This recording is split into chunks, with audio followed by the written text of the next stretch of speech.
Well, hello. This is Derek Kreifels here, the president of the State Financial Officers Foundation and the Smart Women, Smart Money conferences. And I am so happy to be here today. Smart Women, Smart Money has had the privilege of working with these state treasurers and state auditors across the United States to bring financial literacy to over 40,000 women through its one-day conferences. And now we're in this new time of the coronavirus and staying at home orders. And so we're getting creative and we're doing more digitally on social media and other technological avenues. And this is one of them. So today we're doing a Zoom interview, and I'm so honored to be joined by one of our previous speakers, Linda Cohen of Linda Cohen Consulting. Welcome, Linda. Hi, Derek. So nice to see you again. So good to see you too. It's so funny that, as the extroverts out there, when we get the opportunity to speak to somebody, whether it's on the phone or on camera, it's like, oh, great, we've got another person to talk to. So thank you for being here today. It's my pleasure. I'm so glad we had the chance to do this. Yes. So tell us, you speak to groups all over the country about how important kindness is. We have talked before about why kindness is important, even in terms of finances, in terms of financial literacy, in terms of business. Tell me, why does kindness matter? So I think the most important thing when a business or a company or an individual really delves into kindness, I think people take notice. I mean, there's this giving and receiving for sure when it comes to kindness, but I think my talk is called The Economy of Kindness, How Kindness Transforms Your Bottom Line. And I really believe when I started doing this work more in a corporate setting that I would look at case studies of companies that are really engaged in kindness. And to be honest, Derek, I have to say right now, I feel like we're having a kindness pandemic. I mean, I know we're going through Corona. I know you and I are going to talk about that, but I feel like I am starting to see more kindness stories now and I've been looking for them. I've been talking about this for a decade, so I've been looking for them for years, but there are so many amazing stories happening right now because like Mr. Rogers says, look for the helpers. There are so many people who are getting involved right now who are jumping in, turning their factories into places where we can make masks or gowns, or making sure that their employees are taken care of during a time when financially companies are all feeling a hit. And, people are donating more money so that their local, cafe won't close. I heard about this in Houston. A guy gave like a $9,000 tip to his local cafe because he didn't want the cafe to close. And so, yeah, I mean, kindness is important because I think we're all kind of inherently that way. And I think this really helps us grow into that capacity right now. Yeah. Well, I think that is all true. And, as we have started doing more on digital media and our social media outlets for Smart Women, Smart Money, we've been getting a lot of really great feedback from the women out there who want to hear more stories of positive and goodness in the world. And, they don't want to watch the news every day. They want to hear the good stories. And so that's part of what we're trying to do. I don't know if you know this, Linda, but April happens to be Financial Literacy Month. And so we are posting daily in April as part of Financial Literacy Month, hashtag Financial Literacy Month, to give lessons as moms are home now, learning how moms and dads to be the teachers at home. We're encouraging those parents to teach their kids important money tips, as well as self-care tips in terms of how to handle their money in a crisis situation, or if they've been recently laid off or furloughed. Some of the financial things they can do. So I want to dive into, you have this wonderful thing that's floating around on social media, the 10 ways to cultivate kindness during COVID-19, which it doesn't say in light of COVID-19, but I think you're promoting it during this. And I love that. Some of these are wonderful. And I think they're going to be just some great tangible ways to give some people some ideas on how to help create kindness right now. So would you mind sharing some of those, some of the highlights maybe from them? So I did actually break it up. I don't know if you noticed this, Derek, but the top few are really self-care. They're really about kind of addressing ourselves. So just for your folks who haven't met me, and I didn't get to meet them at the conferences I was at, I have 2 college-age kids who are both back in the home right now. And so I know it's hard when we're doing self-teaching, but it's also hard, I think, to have young adults who really were enjoying their life as young adults and now find themselves kind of back in our house. So my first tip was attend to the heart. And I said, put your hands on your heart and listen. And sometimes you might need a little extra something. And I feel like at least this we can give to ourselves. If you live alone right now, or you're not getting a lot of hugs, you're not feeling a lot of physical touch yourself and attend to your heart. So that was like my first one. And that's also probably where the category of your personal faith goes, right? If you have a personal faith or a spiritual way that you pursue, that's important in terms of caring for your own heart, right? So start here, because when you attend to this, and it's even really about like listening, what do I need right now? I think this is such a surreal time, unprecedented. None of us have ever been in this time before. And, the cool thing I think is we're all doing this together, wherever you live in the world. You're in, Kansas, I'm in Oregon, but we're doing this together. That wouldn't typically happen, because if it was weather related crisis or something, it would be regional, So, so I think listening to ourselves and knowing sometimes it's me who's going to need help, and sometimes it's you who's going to need help, and let's give and receive. So be patient, giving people the benefit of the doubt, really important right now while we're sheltered. That's number 2. That's number 2. Yep. Benefit of the doubt. I've had to do that with everybody I'm sharing space with right now. I'm sure you have too, Derek. Oh no, my wife and I, we are in perfect harmony every minute of every day. We never get in each other's way. No, just kidding. I know. So anybody, any one of us, whatever our situation is, we got to be patient. And that could also be with bosses. That could be with, coworkers. Be patient and give each other the benefit of the doubt. This is a scary time for a lot of people. If we've lost our jobs, or we have a spouse who's lost a job, or we have kids who are on the front line, whatever our situation is, let's be patient and give each other grace. Especially with those frontline workers at our grocery stores and Costco and Sam's Club and those places. To just really be patient with those workers who are putting in way more hours than they're used to. I don't know what you're doing, but I'm doing order online and picking up my groceries once a week. And so last week I went, it was Easter Sunday, and the local store was actually closing earlier than they had anticipated. So the lineup to do our pickup was 2 hours. And so when I got to the front and the guy was like apologizing, I said, you know what? Thank you.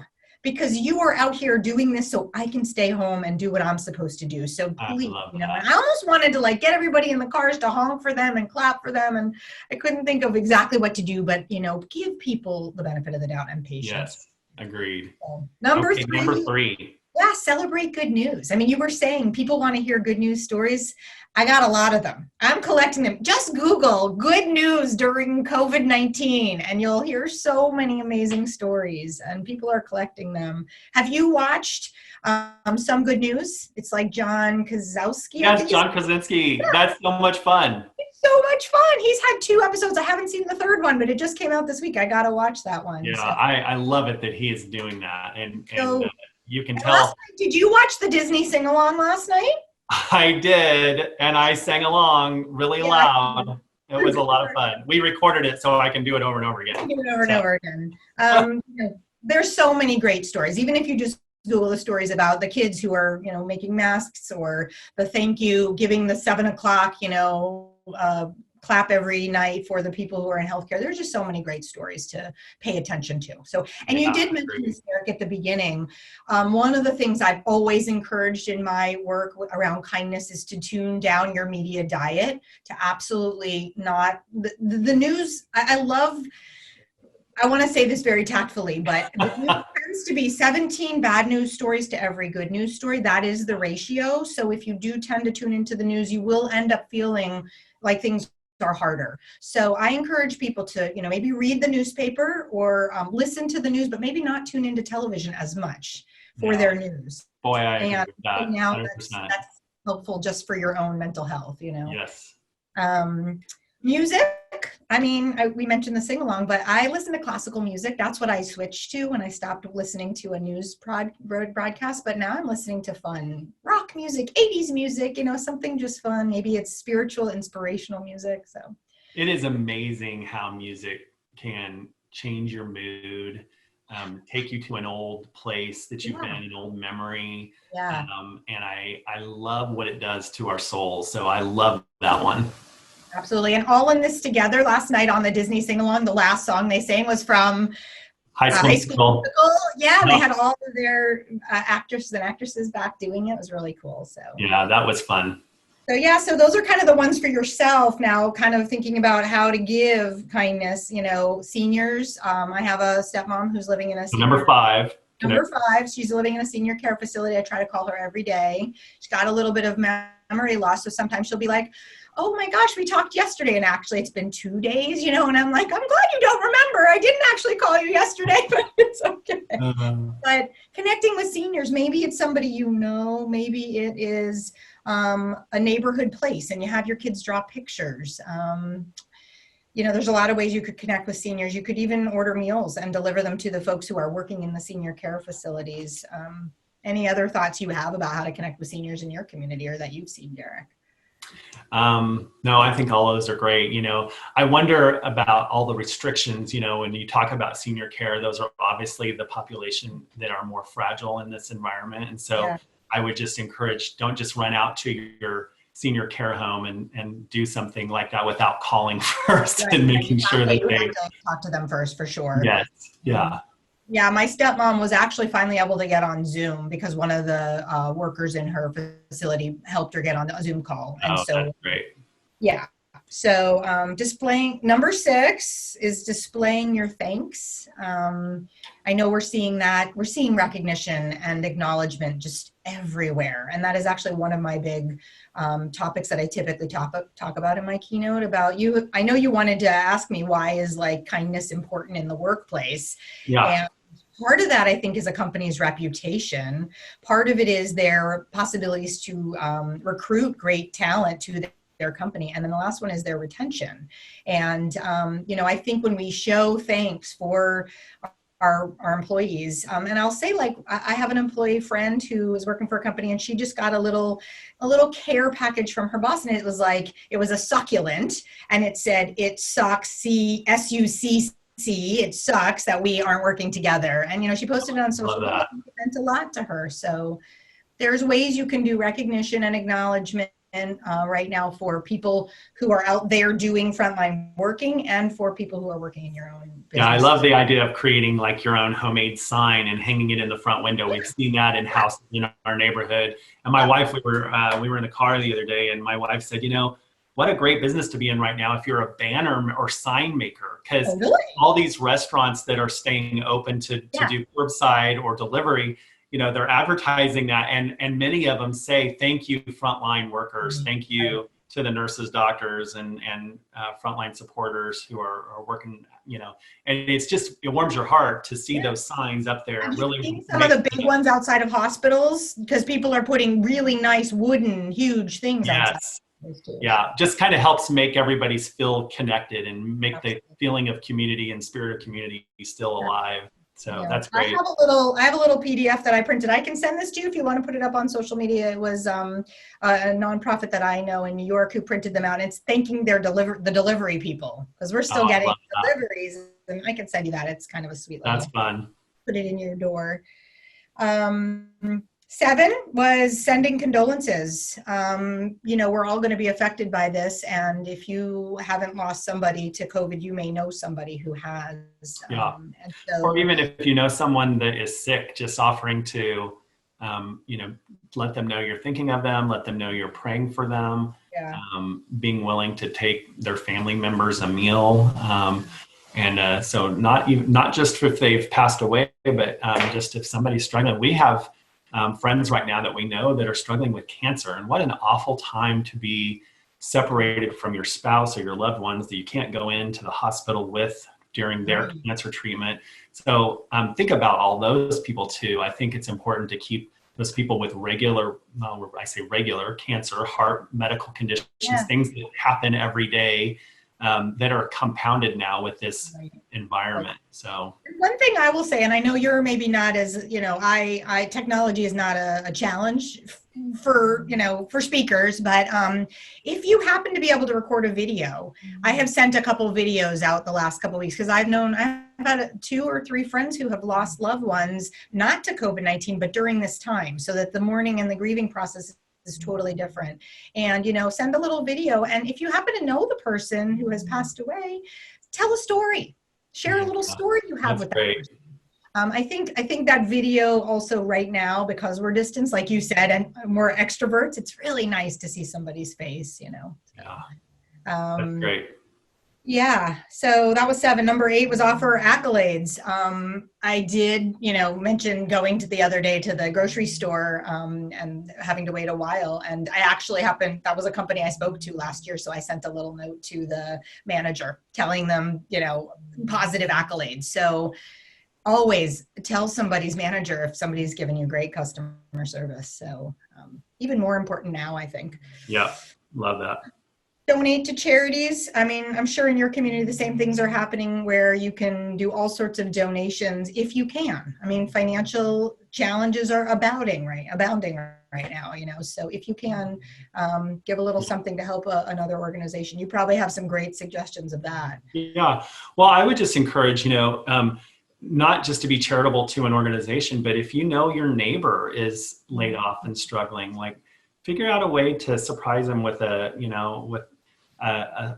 purchase of groceries or, a small amount, whatever, something you can afford. I just think this is the time when we've got to take care of each other. And while we have a ton of great nonprofits, Smart Women, Smart Money being one of them, there are a lot of just individuals and families out there in neighborhoods who may not have family to take care of them right now. And I just think to be watching for those opportunities to serve and care for your neighbors.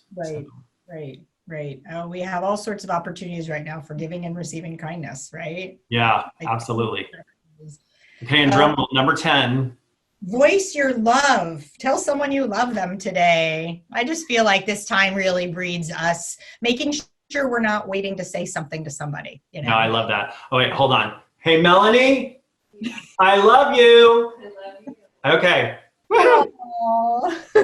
That's great. That's good. I love it. I'm not doing it with my college age kids who, kind of roll their eyes a little bit, but let me hug them anyway. So yeah. That's great. Well, Linda, thank you so much for sharing these, for doing what you do. There's not enough people like you out there talking about this topic, pushing kindness. I love if there's something to push on people all the time, to say that you're a kindness pusher, is just a great kindness, not a virus. I know. Yes. We can do that, right? That's right. If you want to get in touch with Linda or want more information on how you can have her come and speak at a conference or a virtual conference these days, you can go to lindacohenconsulting.com, and Cohen is spelled Cohen, correct? Yeah. And so also we would encourage you to follow us, look for updates on our website, smartwomensmartmoney.com. Check out our Facebook page, follow it, like it. We are at SWSM USA. On Twitter and Instagram, we are SWSM_USA. So we are going to continue to be positive, and we're going to continue to bring wonderful leaders and speakers like Linda on with us over the next coming weeks and months. So Linda, again, thank you so much for your time today. We really appreciate you being on with us. And I really appreciate you inviting me. So thanks, Derek. It's fun to see you. You bet. I can't wait to be with you again in person. I look forward to that day too. Derek, stay healthy, stay safe. Thank you. You too. Bye-bye.